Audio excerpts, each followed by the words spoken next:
could just be a thief or something. What do you mean? Some villain just waiting for me chance to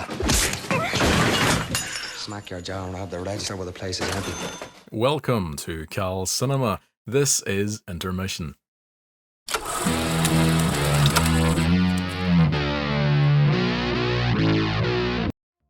What does a comedy film early on in the careers of two Irish star actors have to say about working class life in Ireland in the early 2000s? That's something this review will take a look at, as well as giving Intermission a score out of 10.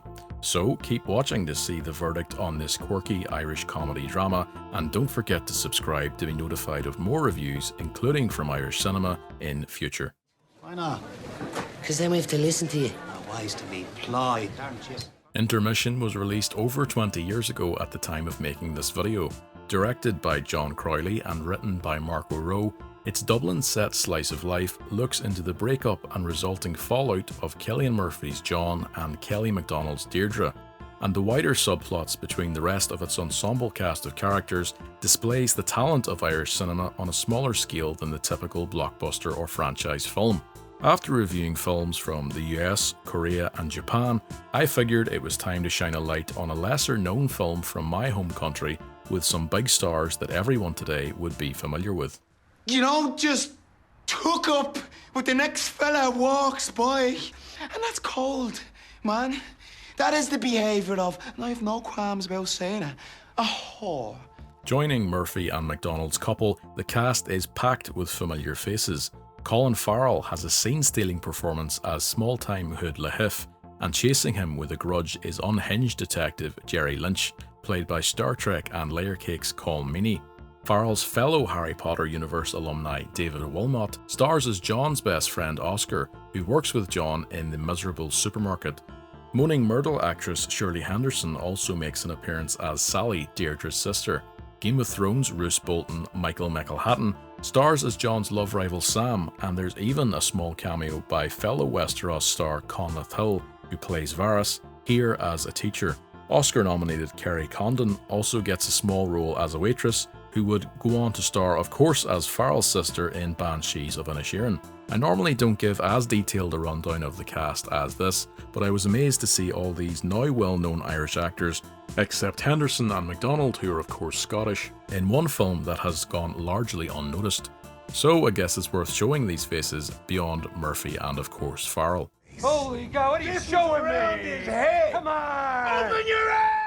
Despite the wealth of talent here and some decent reviews at the time of release, the film failed to even meet its small budget of €5 million, around the same in dollars. But its performance isn't surprising for a small Irish production, with many other great films failing to break out to a wider world audience, resulting in some what would be sleeper hits that I'd urge viewers to seek out.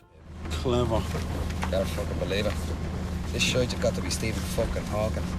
Before we get into the interweaving stories of Intermission, if you'd like to seek out the movie to watch for yourself, go ahead and come back to this video and maybe we can even chat about it over a pint.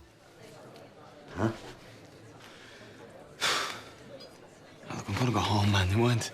You know what? Nah, what you said there is right, man. 100%. Just sent me into a state of turmoil. Wistfully, Among other emotions, I need to go home and reflect on my choices. you do what you have to do, man. Intermission's story of an intermission in John and Deirdre's relationship, see what they did there, is played out against the backdrop of the normal lives of everyday people, including the couple themselves.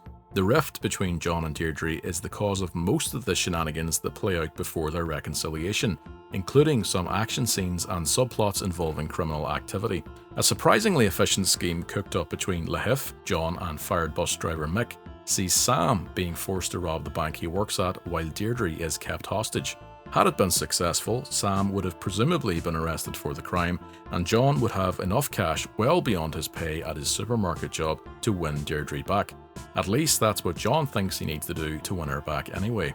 With Lehiff being pursued by Detective Lynch and a colourful community including those at the pub and supermarket, the film is given some edge and kept from being just another rom-com, but is best described as a farcical black comedy.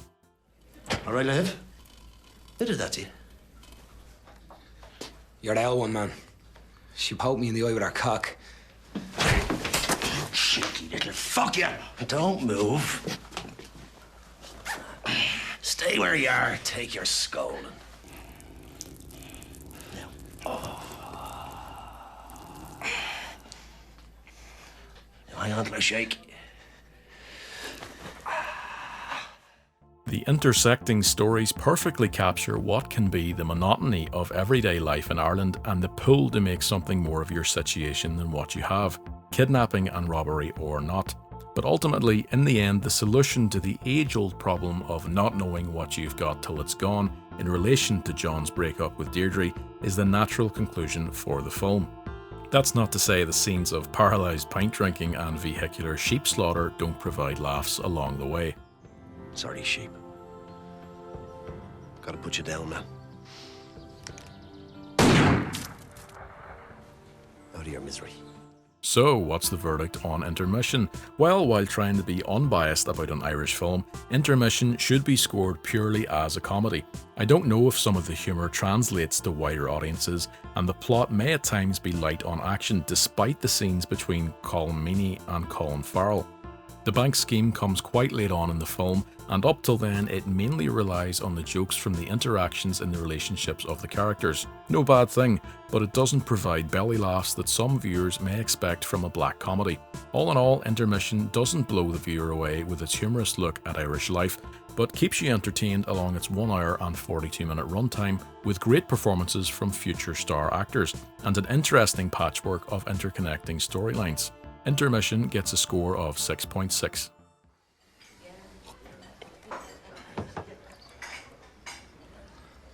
It's not fucking bad. Telling you, man. So, what did you think of Intermission? If you saw the film back at its release, did you ever envision Cillian Murphy as Oppenheimer or Colin Farrell as the Penguin in The Batman? You can let me know in the comments and be sure to like and subscribe and come back again to Cal's Cinema.